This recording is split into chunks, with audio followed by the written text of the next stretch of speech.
Hello guys, welcome back to movie reviews for the final episode of Series 16. And today we're talking about two blockbuster movies that are under the Lucasfilm banner, of course. And this is interesting because I never really talked about these films before, strangely. So yeah, this is gonna be sort of an interesting one looking back at these ones. So today we're looking at Rogue One, a Star Wars story from 2016. So Star Wars. Okay, I think this is the only time I ever talk about Star Wars on the channel, so there we go. I used to like Star Wars when I was a kid. I used to be a fan. I collected a lot of merchandise. I still got a lot of merchandise in my old room somewhere. I think I've showed the old original trilogy on video. I still have it somewhere on here. It's still here somewhere.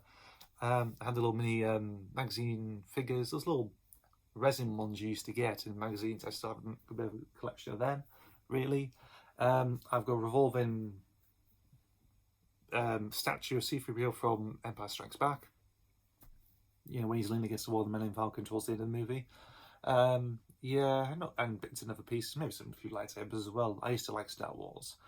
Not anymore, really. I stopped watching after 2005. That was when Doctor Who came back on, and that changed my life really for the best, really. I would say, you know. So I left Star Wars right behind. You know, just stopped there really. Never really thought about it, you know. Then it wasn't until 2014, 2015 when Disney got the rights to it, and then, you know, there was some rumblings going on. One of my deputy heads in my secondary school actually pointed this out and actually made a whole spiel about it. It was, you know, like, of returning and stuff like that, you know, and saying J.J. Abrams is doing episode 7, Force Awakens, stuff like that, and makes a big presentation. He even did, this is quite a bizarre one, he even brought up two guys of my year in front of the class, and he asked them to recreate the scene from A New Hope, or Star Wars, or episode 4, whatever you call it these days, what you prefer. You know, between Ben Kenobi and Darth Vader, of course, you know, for their final conflict, really. And what was it? It's like puppet mask, like you have a mask, a stick on like that, you know. And it read something like, you know, or you hang about by chance, you wear tight shorts. It's like, what the fuck is he written here? It's this weird thing, you know, hang about with someone called Ashley and stuff like that. I think the guy would probably know called Ashley anyway. Yeah, that's a strange thing. And I did see the trailer to The Force Awakens, but I never saw it. One of my mates did see Last Jedi. It was quite, he wasn't very pleased on it, really, I would say. And after that, this would have been New Year's Eve 2016, this was. So me and mates were actually planning to do something, doing stuff like a dinner party or something like that, go to a dinner party or something like that. Might have been, actually. But we went to go to our local cinema to actually watch this film. Really, just out of curiosity, really. I haven't seen a Star Wars film probably since. So when I watched Star Wars, I watched them quite complete in out of order in some ways. So the first film I watched was Phantom Menace. That's my first one. Then I watched the original trilogy. Then it was Revenge of the Sith. Then Attack of the Clones, and that was it, really. Oh, and that Clone Wars animated movie as well. At the time, was it? I did. Oh yeah, I must have actually. Yeah, when was that? 2009. Must have been like late 2000. Yeah, so that must have been the last time I probably saw anything Star Wars related since, strangely. And yeah, there we go. So I wasn't sure about going into this film. The only thing I knew is that it's based on the text from the first 77 movie about a group of rebels gaining the plans about the Death Star, really, and you know, that's everything else, and that's the story unfolds, really. And you get people like Andor and Jyn Erso. I'm trying to think of the other ones now. It's been a while since it's in this film, really. But it surprised me, really, how I really enjoyed this film, actually. It's directed by Gareth Edwards, who previously did the Godzilla movie from 2014. He also did a film called Monsters as well, which I've never seen the DVD album for, and stuff like Asda and Morrison's or whatever, you know, and on DVDs. And I was really impressed by it. Really impressed by it. It had been done some reshoots and stuff like that before prior, but I thought it was really good. It has a good cast in it. You know, you've got Felicity Jones in it, Diego Luna, Alan Tudyk's in this, Donnie Yen's in this, Forrest Whitaker's in this, Ben Mendelsohn's in it, Mads Mikkelsen's in this. Yes, it's just one of those interesting movies. And actually, I would say, in terms of the Disney era of Star Wars, this is the best thing to come out of it. Absolutely. Because it puts me in the mind of, like, Apocalypse Now, and it's gritty as well. It's very rough around the edges. It's quite brutal in places. Sometimes it's very grounded. What the sort of you know, compared to stuff everything else, like the prequels and the sequel trilogy, and even sometimes the original movies, it's all to do with fantasy and stuff like that, and just being fun and have a story and everything else. This is grounded, and it's something like this one piece. And I thought, oh yeah, now this is what I want Star Wars to really be, actually, in terms of, you know, for the 20th century, really, for modern, really. Maybe do something a bit more grounded, a bit more harder, I would say. And Rogue One sort of does the template for it, really. And they sort of do that with the Andor series in some regards. Really try and get that sort of magic from Rogue One to that series, really. I would like to do something. Well, if I had a chance, I could probably do something like Star Hoppers, really. That's a crazy idea, but do something like a batshit Guardians, like more of an adult Guardians of the Galaxy Star Wars thing, and that'll be really interesting. That'll just maybe it'll turn people off. Who knows? It'll just blow people's minds. It can be just singular and batshit crazy. Now that's a good idea. That's what Star Wars should be. That's what Disney should be doing with Star Wars. Really, do something like that. Yeah, it's copy and pasting, but it would be funny. It would be an interesting experiment. Because you have a host of very bizarre characters in that one, and the smugglers as well. You know, an interesting cast of characters. Now that'll be really interesting to go on. You know, I'm surprised I haven't done that yet, really. Yeah, so I enjoyed the action and everything else. Visually, it's very, very good. It has that sort of grittiness to it. That's I love, really. I find interesting. I was quite mind blown by when I first saw it in the cinemas on New Year's Eve. You know, 2016, and yeah, I just enjoyed it. Really was. I would say I do like the original trilogy. I think the original trilogy is good. Is really good. I do have a soft spot for the Phantom Menace. I do, indeed, and I don't care for the sequel trilogy, really. Should have done something really different with that one, you know, and yeah, and this one's sort of higher up in the echelons, really. I would say, you know, in my estimations, really. I thought it was pretty good, and it's all good. It's all bring me some interesting little Star Wars again, just briefly. It's like, you know, actually that was really good. It's all reignited a little bit of it, but since then it's just gone down again. You know, because since Disney's churning tons and tons of series on Disney Plus, they're milking Star Wars to the brim now. You know, it's like, you know, you're milking this cow, and it's all become skeletal now. It's still alive, but it's still skeletal. You know, everything else is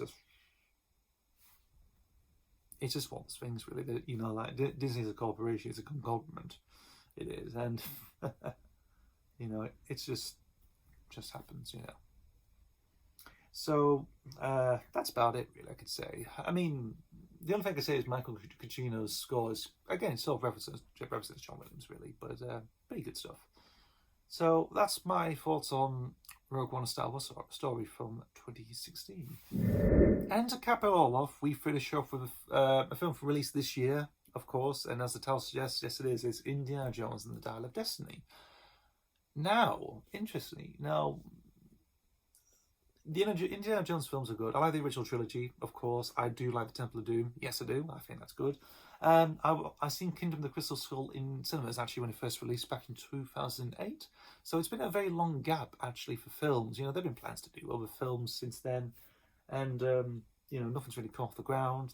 Shia LaBeouf was sort of rumoured, or sort of like weird speculation of him becoming the next Indiana Jones, like sort of like taken up from Harrison Ford. I think that's never really a thing, really. That's just people just, you know, making a bit of noise, really, just to get a headline in the papers or something like that. But when this actually got announced, seeing filmy pictures and stuff like that, and with Spielberg not directing, James Mangold directing, that is okay. Well, okay, that's gonna be an interesting take on it. It's a different fresh set of eyes taking this franchise, and this is actually the last. Obviously, this is the last film of the series, really, the film series. The one I think they won't be doing anymore because Harrison Ford's in his 80s now, really. So yeah. So I didn't watch this at the cinemas. I actually watched this on site. I've said this before a few times in a few videos in the previous series. Looking for films and stuff. So I have seen this film online, obviously, and I wasn't sure what to expect from this because the only thing I could probably knew about it is got Archimedes' dial in it. Indy's Goddaughters is sort of like the main sidekick to this, really, and obviously Mads Mikkelsen is the main villain of this. I wasn't sure what to expect from this, really. So indeed, the first opening bit takes place in 1944, which could have been like an Indiana Jones film in the 90s, really, with a de-aged Harrison Ford on, him being de-aged, which I don't mind actually. The special effects I do the job justice, really. It is quite CGI on the de-aging thing is quite seamless, really. In most shots, really. Maybe sometimes in some shot in a couple shots, really. But really good start to the opening, really, and we head to 1969 when Indiana Jones is retiring, obviously, and he sort of meets up with his daughter, whose nickname is called Wombat, interestingly, and we get to do some interesting paths between him and her father, Basil Shaw, played by Toby Jones, interestingly. About Archimedes' style, that sort of sent him a bit mad, really, and obviously, it's her. The interesting thing about her, really, is like, she's only there to get for the money, really, because she owes money to this someone she meets in Tangier, in some hotel, in auction somewhere, and it goes from there. You've also got Jürgen Voller, played by Mads Mikkelsen, of course, who is working for he's ex-Nazi working for NASA, and he wants to just wander around the world to seek Archimedes' dial, and it's a nice. The thing is with this, it's more. I get Logan vibes from this because it's directed by James Mangold, who directed Logan. It feels like that. It's like, again, like Old Man Indy, Old Man Logan. It's like you sort of get this. You feel like, now is he going to die at the end of this film? Is this? Well, it's the final one. Is he going to just get killed?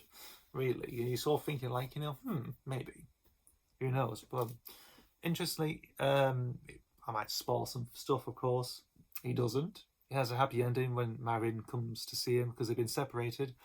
Probably since when, obviously, it's revealed that Mutt Williams got killed. He got killed in Vietnam because he wanted to basically show off as he is. So he got drafted off in the military, got killed on front line in Nam, and so that separated him and Marion, their marriage, really.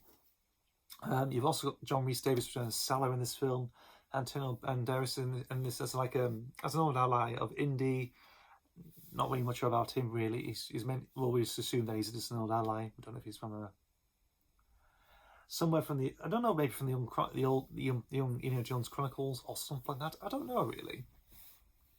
It's he's just like an old friend of his, really. You've also got Teddy as well, who is Helena's psychic in this film. Really, so the new, a new short round, really. On that one, you've also got American. I've got his name now, Thomas Kirshner or Herschen. I don't know, or something like that. He basically plays Jürgen's right hand man most of the film, really. And the whole thing about time travel is it's strange, really, but it's sort of in legend, really. Archimedes' dial is sort of, it's a myth and sort of in the histories of it, really, of the world, really.